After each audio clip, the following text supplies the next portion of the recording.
Hi everyone, and welcome to my channel called Zuzanareacts, where I learn all things Bharat with your help, and I just share my Slovak Central European point of view. I will emphasize that I am from Slovakia, which is in Central Europe, as I still get many questions despite having this little intro in my video about where this is. So Slovakia is in the geographical heart of Europe, and in today's video, you already know that I created a post about Bharat being something that is being currently discussed over there. And I found a video because I'm not too sure, obviously, about the kind of significance and what exactly is happening. So I wanted to quite look into this. This has nothing to do with politics. I'm very political. So I just kind of wanted to put it out there. But before we get into the video, please like this video and click on the subscribe button and turn on the notification. Thank you so much for your support. Right, so let's get this party started. I am super curious. I really tried not to preview the video because I wanted to kind of understand firsthand, and hope you enjoy that with me.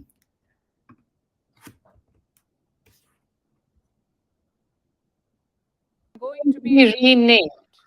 There's a lot of buzz around this question. Many believe India could soon become Bharat. Why all of a sudden?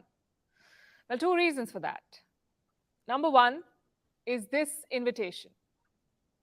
It is being sent out by President Draupadi Murmu. The invite is for the G20 dinner. Look at what it says below the national emblem. President of Bharat. It usually says President of the Republic of India, but this time it says Bharat. That's one reason for all the buzz. The second reason is the upcoming parliament session. The government has called a special session from September 18 to 22nd. Reports say the name change could be on the agenda. Wow. Now, I know you have questions. How does a name change work? What would be the consequences? And why Bharat and not India? So let's try and answer them. First things first, what does the Constitution say? Article 1 begins with the following sentence. India, that is Bharat, is a union of states. I'll repeat that. India, that is Bharat, is a union of states. Doesn't that mean both names are interchangeable? Legal scholars are divided on this issue. Some of them point to other articles of the Constitution, like Article 77. It refers to the government of India and not Bharat. Also, Article 52, which mentions the President of India and not Bharat. But some scholars disagree. They say Article 1 makes it clear that both names are the same, India and Bharat. What's written elsewhere does not matter. So which side is right? Well, that depends on what the government is trying to do. Are they making both names interchangeable, or are they abandoning India for Bharat? So far, there is no word, no clarity. The government has not confirmed anything about the name change. Okay. So it's all speculation at this point. Either way, a constitutional amendment will be necessary. You will have to add, remove, or tweak parts of Article 1. Now, let's assume that the government does that. Is the job done? Quite the opposite, really.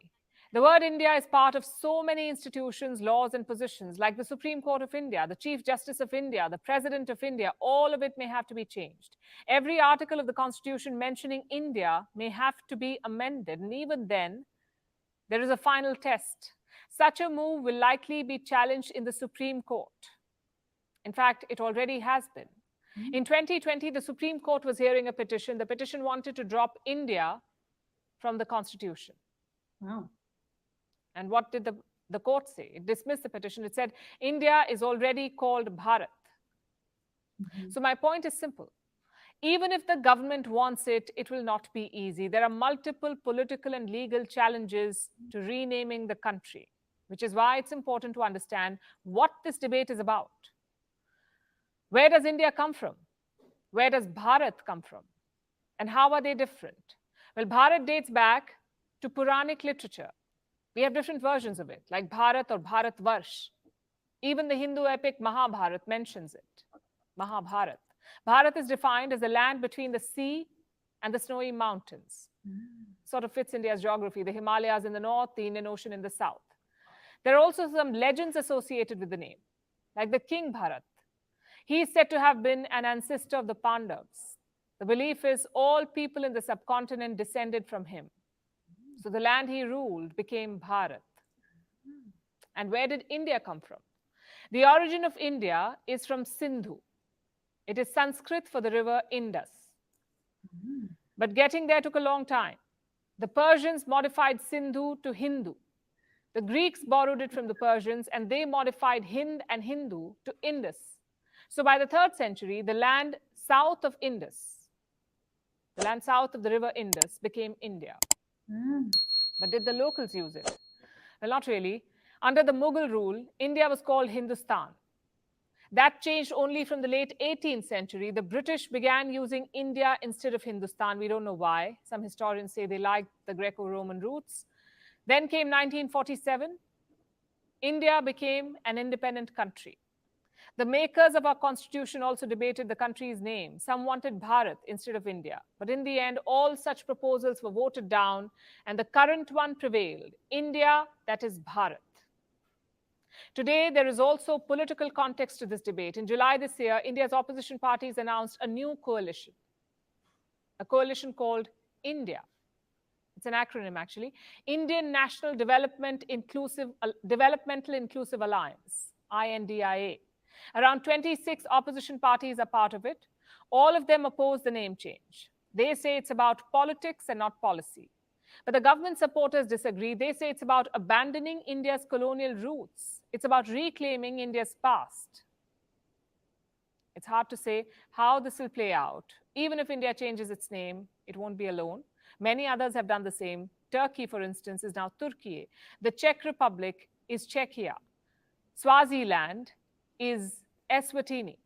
Holland is now the Netherlands. Siam is now Thailand. Burma is Myanmar.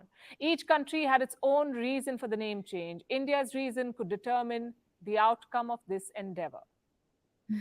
Wow, very interesting. It looks like you had two historical, perhaps good enough reason, at least based on what she's describing, for both names. And she's right. So I know about Czech Republic. So it was so funny because I didn't know when they did it.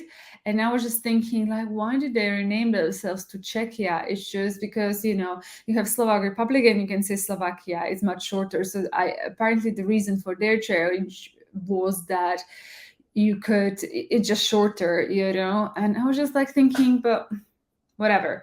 I mean, it's just so strange because, there was a Czechoslovak Republic before, and, it was always Republic. And I just found it very interesting that they've done that. It feels almost, as a person who had grown up during those days, like, what is the real need? Like, why is that? But obviously everyone has their own reasons. And it was very interesting to hear about the constitution, about like how it already is part of the constitution. But obviously this is like a legal whatever issue on the interpretation of how you want to call it. I would say that maybe the first article is what then states what the rest of the constitution means. But I'm by no means a politician or lawyer or anything like that. It's just like my interpretation. So very, very interesting. So how do you guys feel about this debate? Like, are you pro or against? Do you think that this is going to happen? It does feel like using the word Bharat feels like it's restoring, quote unquote, India, if you like, to its old former glory, and that the word India, correct me if I'm wrong, if I understood it wrong, was given by different kind of outside forces rather than country itself. It's just I think it's fascinating debate whenever things like that happen, and I don't think we have any discussions like that. I think in Slovakia, because we were ruled by countries around us, they do have a take, but they do have a take on the fact that if there were what we call as old Slavs or old Slovaks is the thing. And there was like a heated debate about it like years ago.